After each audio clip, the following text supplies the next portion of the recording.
Ini bisa memicu ketegangan antar umat beragama dan polarisasi di ruang publik. Oleh karenanya, tolong Pak Yusuf Kalla untuk mencabut pernyataan tersebut, buat permintaan maaf dan klarifikasi ke depan publik. Karenanya saya selaku pendiri partai menginstruksikan kepada Ketua Harian, dalam hari ini Bang Ahmad Ali, agar tidak melibatkan partai, dan saya juga optimistis bahwa video saya itu tidak ada pelanggaran hukum di dalamnya. Gitu, teman-teman.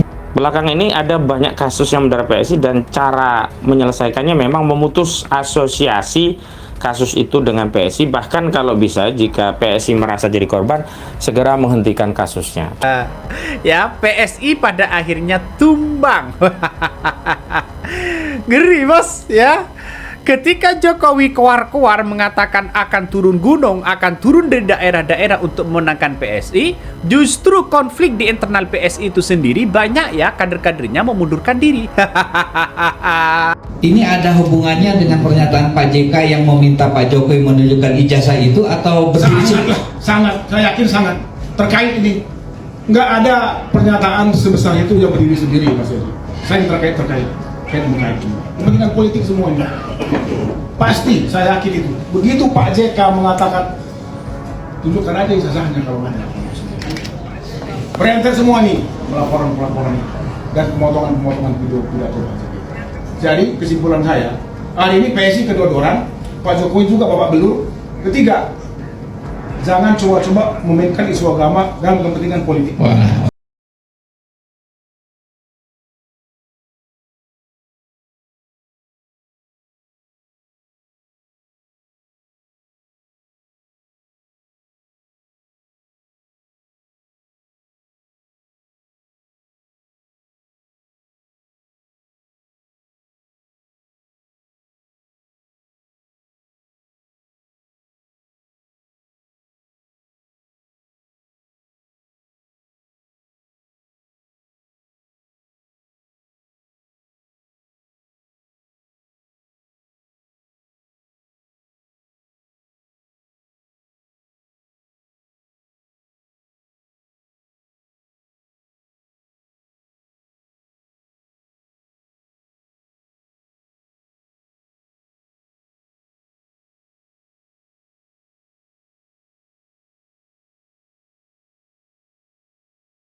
Andalkan.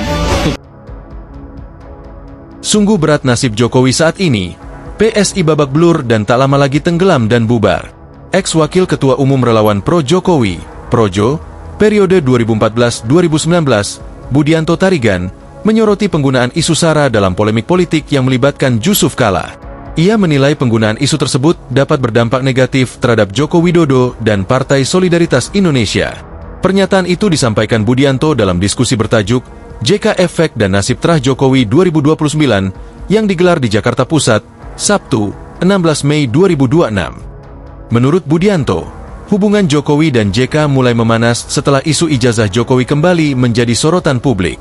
Ia mengatakan polemik tersebut seharusnya tidak berkembang ke arah isu agama maupun identitas.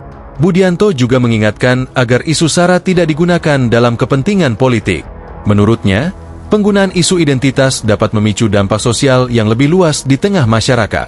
Selain itu, Budianto menilai hubungan Jokowi dan JK selama memimpin pemerintahan sebelumnya terbilang cukup dekat. Karena itu, ia berpendapat komunikasi secara langsung seharusnya dapat dilakukan untuk meredakan polemik yang berkembang di ruang publik.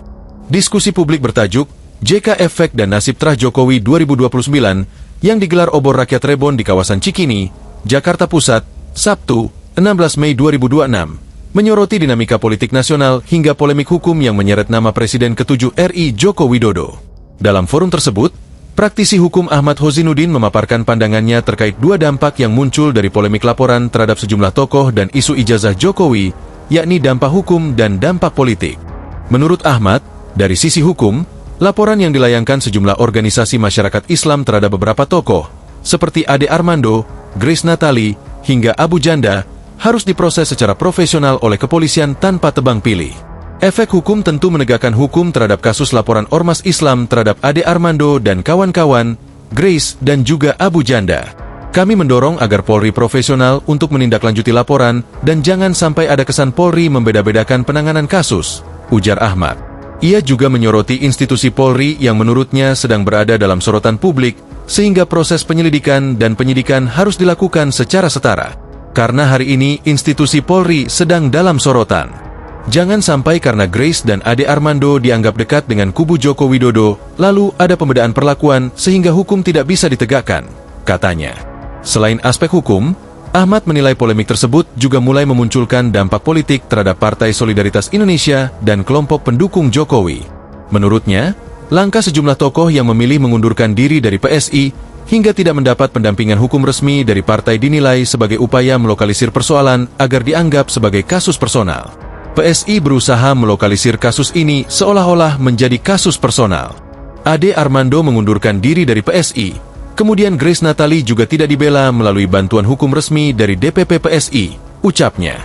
Ahmad juga menyinggung isu dugaan ijazah palsu Jokowi yang belakangan kembali ramai diperbincangkan. Ia mengaitkan hal itu dengan munculnya serangan politik terhadap Wakil Presiden ke-10 dan ke-12 RI Yusuf Kala. Pak JK sebagai tokoh bangsa memberikan saran agar saudara Joko Widodo menunjukkan ijazahnya kepada publik. Namun sayangnya, saran itu justru dipahami sebagai tuduhan, katanya. Dalam pandangannya, isu tersebut berpotensi memengaruhi elektabilitas PSI dan keberlanjutan pengaruh politik keluarga Jokowi menuju 2029. Ia bahkan menilai legitimasi publik menjadi faktor penting yang dapat menentukan masa depan kekuatan politik terah Jokowi.